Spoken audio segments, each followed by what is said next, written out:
만약에 백만장자 10명을 저녁 식사에 초대한다면 뭘 대접하시겠어요? 아마 최고급 와인에 캐비아 뭐 이 정도는 생각하고 계시겠죠? 그렇죠. 당연히 그럴 거라고 생각하죠. 근데 오늘 저희가 살펴볼 자료를 보니까 실제 백만장자들은 그런 거보다 오히려 맥주랑 크래커를 더 좋아할 가능성이 아주 높다고 하네요. 네, 바로 그 지점이 오늘 이야기의 시작점입니다. 오늘 저희는 토마스 스탠리랑 윌리엄 덴코의 그 전설적인 책이죠. 이웃집 백만장자의 핵심을 아주 깊이 한번 파헤쳐 보려고 합니다. 이게 무려 20년 넘게 10,000명이 넘는 부자들을 연구한 결과물이잖아요. 맞아요. 그래서 저희의 임무는 이 방대한 연구 속에서 우리가 상상하는 부자랑 진짜 부자가 어떻게 다른지 그걸 한번 찾아내보는 겁니다. 그렇죠. 그리고 왜 연봉이 1억인데도 잔고는 텅 빈 사람이 있고 그보다 소득이 적은데도 엄청난 자산을 쌓는 사람이 있을까? 이 질문에 대한 답을 한번 찾아보는 거죠. 좋습니다. 그럼 그 환상부터 한번 제대로 깨보죠. 보통 백만장자 하면 뭐 비싼 옷, 명품 시계, 번쩍이는 스포츠카 이런 걸 떠올리잖아요. 네, 미디어에서 보여주는 이미지가 딱 그렇죠. 근데 이 책의 저자들이 발견한 사실은 완전히 정반대였다는 거죠. 맞습니다. 아주 상징적인 일화가 하나 있어요. 아, 그 포커스 그룹 인터뷰 이야기 맞죠? 네, 연구팀이 수천만 달러 자산가들을 인터뷰에 초대했어요. 장소는 맨해튼의 아주 호화로운 저택이었고요. 와, 주최 측에서는 당연히 이분들 수준에 맞춰야 한다고 생각해서 최고급 프랑스 파테, 캐비아, 그리고 무려 1970년산 보르도 와인까지 준비를 한 거예요. 1970년산 보르도요? 저 같으면 일단 공짜니까 와인부터 마셨을 것 같은데요. 그렇죠.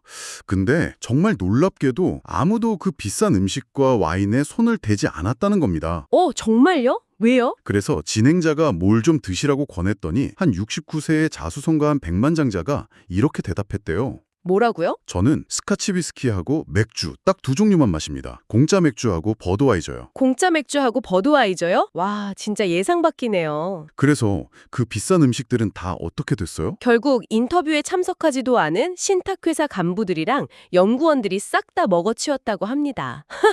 정말 재밌네요. 바로 이 지점이죠. 이 일화는 그들이 남에게 어떻게 보이는가 보다 내 재정 상태가 어떤가 이걸 훨씬 더 중요하게 생각한다는 걸 딱 보여주는 장면이에요. 아, 그러니까 책에서 말하는 부자들의 7가지 공통점 중에 사회적 지위 과시보다 재정적 독립을 더 중요하게 여긴다는 말이 바로 이런 거군요. 정확합니다. 사실 그게 거의 모든 걸 설명해요. 나머지 특징들, 예를 들어 자신의 부에 비해 훨씬 검소하게 생활한다거나 부를 쌓는 데 도움이 되도록 시간, 에너지, 돈을 효율적으로 배분한다는 것들도요. 결국은 그 재정적 독립이라는 목표를 이루기 위한 방법들이라는 거네요. 그렇죠. 그리고 여기서 정말 중요한 사실이 하나 있어요. 이 연구에 참여한 미국 백만장자의 80% 이상이 자수성가형이라는 점입니다. 상속받은 게 아니고요. 아, 맞아요.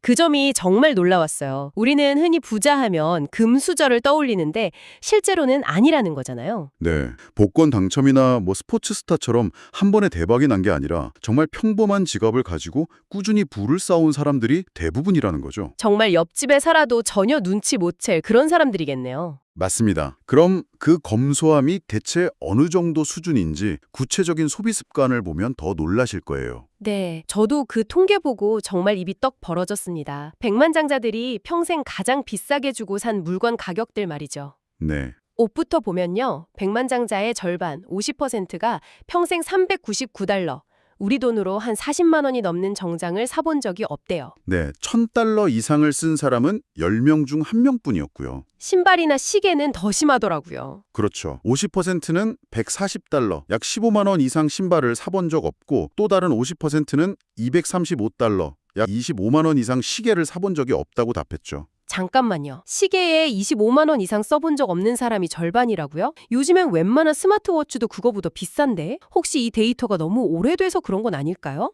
아주 좋은 지적이세요. 당연히 20년 넘은 데이터니까 물가 상승을 감안해야죠. 네. 하지만 여기서 핵심은 가격 그 자체가 아니라 그들의 순자산 대비 소비 비율이에요. 당시에도 롤렉스 같은 명품 시계는 수백, 수천만 원을 했거든요. 중요한 건 그들이 그걸 살 능력이 충분히 있었음에도 그런 소비를 선택하지 않았다는 점입니다. 아, 선택의 문제라는 거군요. 절대적인 금액이 아니라? 맞습니다. 자신의 부를 과시하는 데는 1달러도 쓰고 싶어 하지 않는 거죠. 자수성가형이랑 유산상속형을 비교한 데이터를 보니까 그 차이가 더 확실히 보이더라고요. 네, 그 자료 정말 재밌어요. 자수성가한 백만장자는 양복 한 벌에 평균 360달러를 썼는데 상속받은 경우는 600달러 이상을 썼다는 거죠. 거의 2배 차이네요. 네, 소비에 대한 가치관 자체가 다른 거예요.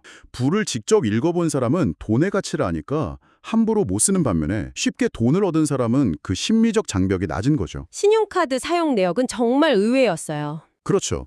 전 당연히 아메리칸 익스프레스, 플래티넘 같은 프리미엄 카드를 다들 쓸 줄 알았거든요. 그런데 그 카드를 가진 백만장자는 고작 6.2%뿐이었죠. 네, 오히려 시어지 같은 대중적인 백화점 카드를 가진 사람이 43%나 됐다는 게 바로 그게 그들의 라이프 스타일을 보여주는 증거입니다. 명품관이 아니라 일반 마트에서 쇼핑하고 과시가 아닌 필요에 의해 합리적으로 소비한다는 거죠. 그리고 이런 소비가 다 계획 아래 이루어지는 거고요. 맞습니다. 백만장자의 62.4%가 자기 가족의 연간 총 생활비를 정확히 알고 있다고 답했어요. 고소득이지만 부자가 아닌 사람들은 35%만 그렇다고 답했고요. 네, 예산을 세우고 목표를 관리하는 게 그냥 몸에 밴 사람들이라는 거죠. 자, 그럼 옷이나 시계 같은 작은 소비는 알겠는데 자동차처럼 좀 큰 돈 쓰는 항목에서는 다르지 않을까요? 네, 바로 그 자동차에서 불을 쌓는 사람과 그렇지 못한 사람의 결정적인 차이가 드러납니다. 흔히들 최신형 고급 수입차를 생각하는데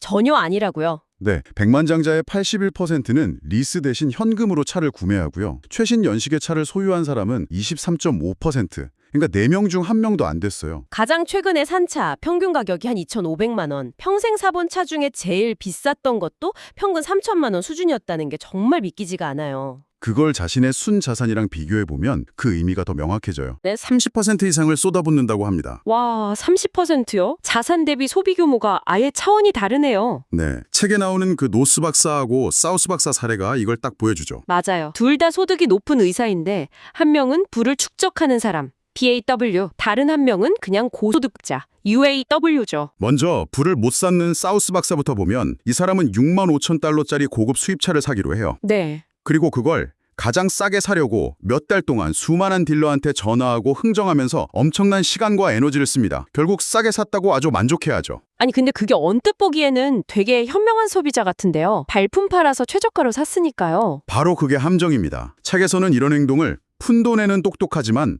큰돈에는 어리석다고 표현해요. 아, 애초에 6만 5천 달러짜리 차를 사기로 한 것 자체가 잘못된 선택인데 거기서 몇 푼 아끼려고 자기의 가장 귀한 자원인 시간과 에너지를 낭비한 거죠. 에너지가 온통 소비에만 집중되어 있었던 거네요. 그렇죠. 반면에 불을 쌓는 노스 박사는 완전히 달랐죠. 네, 그분은 어땠나요? 노스 박사가 가장 최근에 산 차는 6년 전에 구매한 3년 된 중고차였어요. 아, 중고차요. 네, 그는 자동차는 그냥 이동수단일 뿐이라고 생각해요. 그래서 차 사는 데 쓰는 시간과 에너지를 아껴서 그 시간에 새로운 의료기술을 공부하거나 유망한 주식에 투자하는 데 집중합니다. 그러니까 에너지의 방향이 투자와 자산 증식을 향해 있는 거군요. 와, 이제 알겠네요. 이게 바로 처음 던졌던 질문, 왜 같은 고소득자인데 누구는 부자가 되고 누구는 안 될까에 대한 아주 중요한 단서가 되겠어요. 그렇습니다. 그런데 이 책에서 이것보다 더 흥미롭고 어쩌면 많은 분들이 좀 불편하게 느낄 수도 있는 주제가 나옵니다. 아, 그 부모의 경제적 지원 이야기요. 네, 부모 잘 만난 덕에라는 말이 있잖아요. 보통은 부모 지원이 성공에 큰 도움이 된다고 생각하는데 이 책은 완전 반대로 이야기하더라고요. 경제적 외래 환자 치료, EOC라는 개념이 되게 신선했어요. 결론부터 말씀드리면 정말 충격적입니다. 저자들이 내린 결론은 이거예요. 성인 자녀가 부모로부터 더 많은 돈을 지원받을수록 그들은 더 적은 재산을 모으게 되며 반대로 더 적은 돈을 지원받을수록 더 많은 재산을 모은다. 아니, 그게 상식적으로 이해가 잘 안 가는데요. 집 살 때 보태주시고 사업자금 대주시면 훨씬 유리한 거 아닌가요? 그게 왜 그러냐면요. EOC를 받는 자녀들은 소비 성향이 훨씬 강해져요. 아, 부모 돈을 내 소득의 연장선으로 생각해서 자기 소득 수준을 넘어서는 소비를 하게 되는 거죠. 그리고 더 중요한 건 스스로 위험을 감수하고 무언가를 성취하려는 동기가 약해집니다. 아, 재정적인 근육이 안 생기는 거군요. 맞아요. 책에 나오는 BPFC 사례가 정말 대표적이었어요. 네, 부모님한테 사업자금을 전액 지원받아서 빚도 없고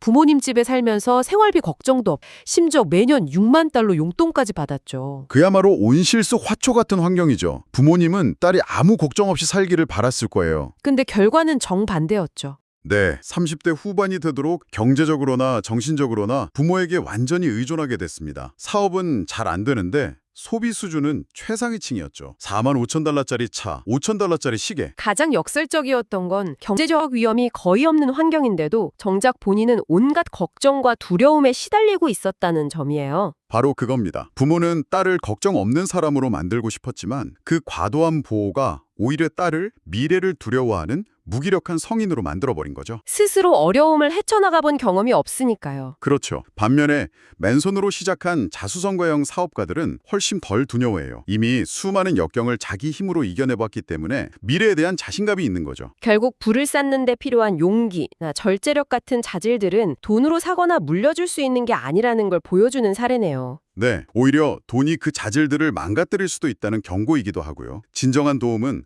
물고기를 잡아주는 게 아니라 스스로 물고기를 잡도록 거친 바다에 내보내는 것일지도 모릅니다. 오늘 이웃집 백만장자를 통해 부에 대한 저희 통념이 얼마나 많이 왜곡되어 있었는지 깨닫게 되네요. 맞아요. 부는 단순히 높은 소득의 결과물이 아니라 철저한 자기 통제와 검소함, 그리고 시간과 돈이라는 자원을 어디에 집중할 것인가에 대한 명확한 철학의 결과물이라는 걸요. 결국 오늘 살펴본 내용은 부를 쌓는 게 더 많이 버는 소득의 게임이 아니라 더 많이 지키는 자산의 게임이라는 걸 보여줍니다. 그리고 가장 지키기 어려운 건 돈 자체가 아니라 돈을 대하는 태도와 습관이라는 거고요. 그렇죠. 그게 이 책의 핵심이죠. 책 마지막에 이런 내용이 나오더라고요. 한 세대가 피땀 흘려 이룩한 부는 그 부를 대하는 습관과 철학이 전수되지 않으면 보통 2세대나 3세대 안에 완전히 소멸된다고요. 네, 안타깝지만 그게 현실이죠. 그렇다면 여기서 당신께 마지막으로 이런 질문을 던져보고 싶습니다. 만약 부의 축적이 돈이 아닌 습관에 달려있다면 당신은 다음 세대에게 돈이 아닌 그 부자의 습관을 어떻게 물려주시겠습니까?